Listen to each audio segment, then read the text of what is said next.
listeners. Once again, I want to turn to a specific emotion. It's a big one, love.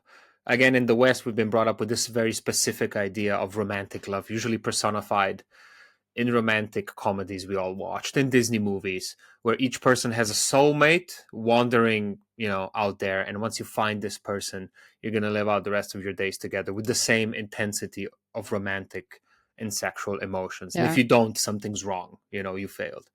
I'm guessing that's also quite a specific interpretation of love that's not a given everywhere around the world. Well, it's an interpretation of love that doesn't really align with the facts, even in middle class Talk about divorce rates. Western. Yeah, Yeah. yeah.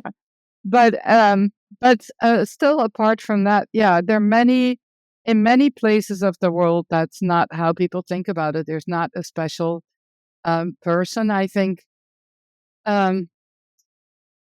Oh, I can say a few things about it. One is that in many cultures of the world, romantic love doesn't coincide with love, right? There are arranged marriages still in many places of the world. And there's actually no evidence that those marriages do worse than marriages that start out with romantic love. So that's a way of looking at love is you care about another person, you live your life together. There's also many cultures where love is less of a strong individual feeling and more of what you do with each other, how you show it to each other. But then there are a lot of cultures, and I think that's what you're referring to, where where they're not so much focused on love in the way of finding somebody very special, but love in the way of being sad for them if things don't work out. In many cultures, the word for love is the same word as for empathy and as for sadness. And so that's a very different kind of love than the love that goes with, let's say, extreme happiness.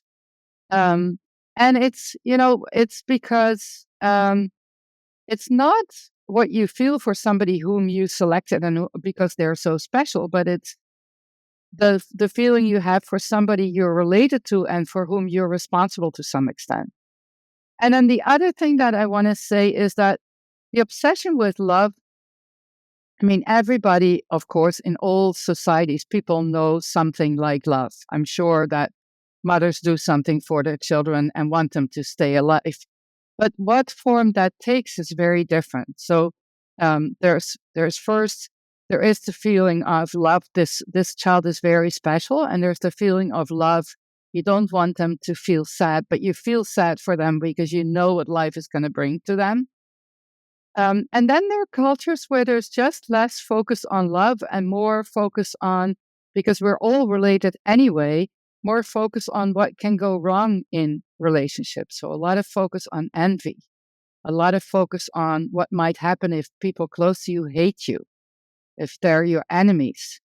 So the idea that, love is the ultimate emotion and the emotion towards which societies are geared is a very modern Western idea that is adopted by some industrializing countries to some extent, but is far from universal as the main focus of emotional life.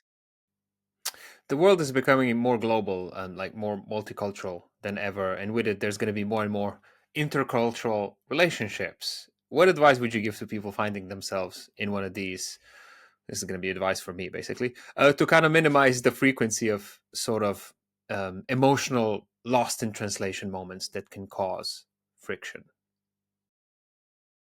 I think seeking translation is the right approach. So one of the things that I'm trying to say in the book is that we need to be humble. That it's good to think that all of the things that we talked about, that okay, this is suppressing your emotion may not feel good for you, but maybe there's nothing wrong with it for another person. Maybe you have to be angry in one culture, but there's nothing wrong about never being angry in another culture. And I think to be humble and recognize that it could be very different for different people is the first step. Second step that is related to it is that your own emotions are cultured as well. Just because I feel them doesn't mean that they're universal. And then I think the way I would approach is be curious and try to understand what another person feels, does, how they see the situation, what it means to them, what kind of an emotion they would self-ascribe or would describe in you. Is that a bad or a good emotion to them? How do they think it would work out if they had that?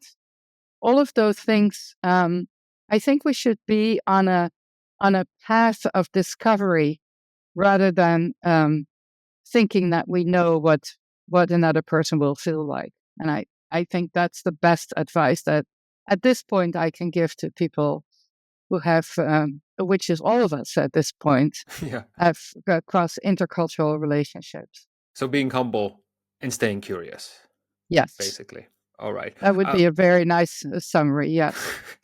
Sounds simple, maybe deceptively simple, because it's not probably that Deceptively easy. simple.